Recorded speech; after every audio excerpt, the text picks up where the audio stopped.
Okay, so this is Wordly Wise 16, which is very exciting because that is such a great number, 16. I don't even know what I'm talking about. Just bear with me. Here we go. Okay, so the first word is alleviate. To relieve, the word relieve is in there. So definitely as your synonym, relieve is a really good sort of go-to word for it. To alleviate is to take away something, relieve it, make it more bearable. So if you want to relieve your pain, you can take medication or get well. That's going to alleviate your pain.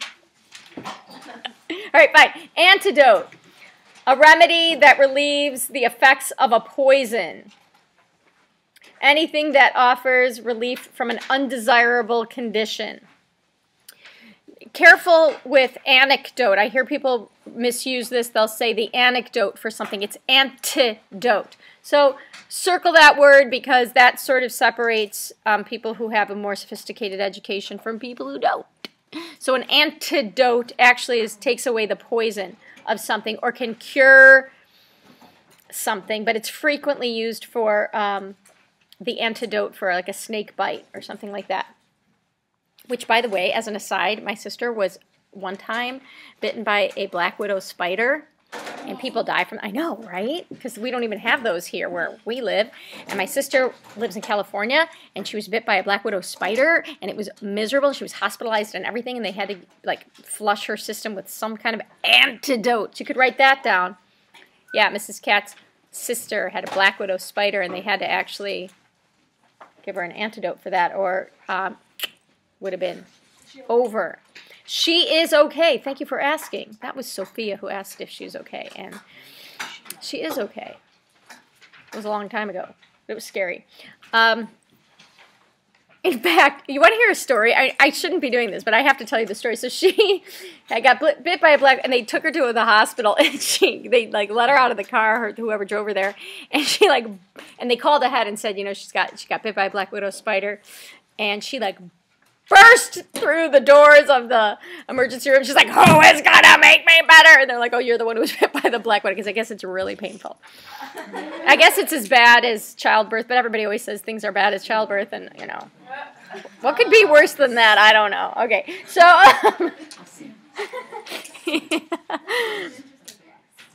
yeah, my class. All right, bedlam. That's like chaos, right? Chaos as your synonym. Bedlam. It's like just, woo, confused, noisy confusion. Again, you know, my class. All right, cajole. Cajole's an interesting one. To urge with gentle and repeated request to coax. So when you want to convince somebody to do something, and you can cajole them in a gentle and sweet way, like, come on, like how you would get a baby to try a new food. Like, come on, it'd be great. You'll like it. It's delicious. Like that. Cajole. Glib, marked by an ease in speaking or writing that often shows a lack of concern. You're like, whatever. Like, fine. Yeah, I'll do it. All right. It's glib. Is it kind of like Scooter? Scooter? Is Scooter glib? I'd say Scooter cajoled Elisa into jumping off that cliff. That's what I'd say. If you're asking. Now we're getting off topic here. We've already eaten up 4 minutes, you know? So, yeah. That's me. All right, haggard. Okay, so don't make fun. I know you guys are thinking right now, oh my gosh, I can't think. Okay, so haggard, having a tired look and worn out. Like Patrick's voice? Like who? Like Patrick? Not now, but like when he says something, he's like... Yeah, Patrick can look haggard. I guess pretty much your mom probably looks haggard around 8 o'clock every night if she's like me. Because I'm like, you've been pulling your hair out all day, you know. You end up looking kind of haggard. So not like how I look right now, which is obviously, you know, top of the line, neat as a pin, awesome. Not haggard, not. Opposite of haggard, like glamorous. So the opposite of haggard would be in pristine condition. You know, pretty much how I always look. All right, immaculate. Because that could be the opposite of haggard. Perfectly clean, spotless, without flaw or flawless. So immaculate. Sometimes they use this in a religious context. I'll just let you ask your clergy about that. But immaculate is just super, super clean. Incessant is this ongoing without interruption. So incessant whining is what comes to mind to me. Maybe that's because I'm a mom.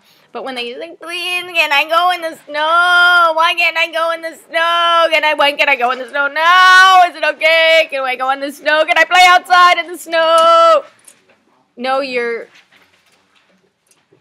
coat is still in the dryer. No, you can't go. But my kids will ask incessantly until I say yes. Kids can really be incessant when they want something, right? And they're pleading. It's an adjective. All right, so indulgent. All right, you want, when your parents are going to get you a babysitter, you want an indulgent babysitter because they're inclined to give in easily and lenient. And so we always want those people to take care of us, don't we? Yeah. Cookies for dinner. That's an indulgent babysitter. Or you can indulge in cookies for dinner. Or you can indulge in a craving. You know, I'm going to indulge, I indulged my craving for Coke, even though it was time to go to sleep. It's a bad idea. But indulge, indulgent. There's the adjective form, adjectival form, and the verb form, to indulge. All right, the next one is loll.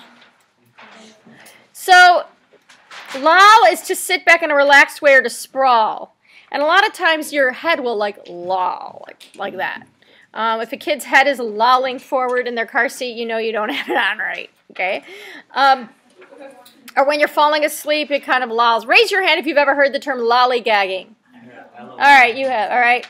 Yes, this has nothing to do with LOL. Do not be confused. But lollygagging is sort of just like bumming around, like just, you know, being a lazy bum, which none of you ever are, so you might be very unfamiliar with that term. Pittance, we already had a conversation about this before we videotaped. A very small amount, especially of money. So if you're going to pilfer something, you're going to probably pilfer a pittance. Or pungent. Okay, some of you have a lot of background knowledge about pungent. Having a sharp taste or smell. And some of you are 8th grade boys. So I'm just going to say you might have use for this word. Pungent. Or it could be sharply critical, painfully direct. Like pungent criticism. Someone tells you exactly what you don't want to hear about you. That could be described as a pungent criticism. It could be food too, pungent, like a pungent flavor. It says here, the example is kind of funny. A pungent sauce of pineapple and ginger. I imagine most kids right now are like, ew. Because most kids are not a big pineapple ginger combo kind of.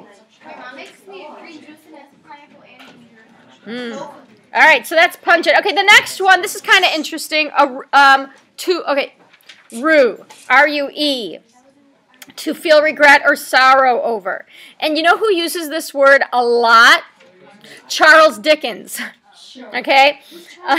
Charles Dickens is a famous British writer. He wrote Oliver. And did he write Tale of Two Cities? I think so. I should know that. All right, I think so. But a lot of like very depressing, dark days of London type writing. To feel regret or sorrow. I just remember when I was in high school, things were always getting rude in Dickens. So and you can also, some of you yelled out Hunger Games because the character of Rue is the little girl from District 10 or whatever who gets shot with the arrow in the chest, quite very sorrowful. If you remember Rue, you can remember this easily. They're all talking while I'm talking. So yeah, this is basically my classroom discipline is not so great. All right, strident. Harsh and grating, loud or shrill. The counselor's strident voice. Awaken the campers every morning. I don't know anyone who has a strident voice, so I can't help you there. All right, and then vehement. And you look how the H is silent there, so just note that so you don't say vehement or anything like that. Vehement. Clase diga vehement. Very good. Okay, expressing strong feeling, intense. It says expressing strong feeling and intense, but usually it's more towards the negative than the positive. People are vehemently opposed to staying after school. People are vehemently opposed to coming to school on the weekends. It's like a very intense, very passionate. It's usually in opposition. I'm just saying. That's it. All right. Peace out, M-Town. I guess I should give you one of these.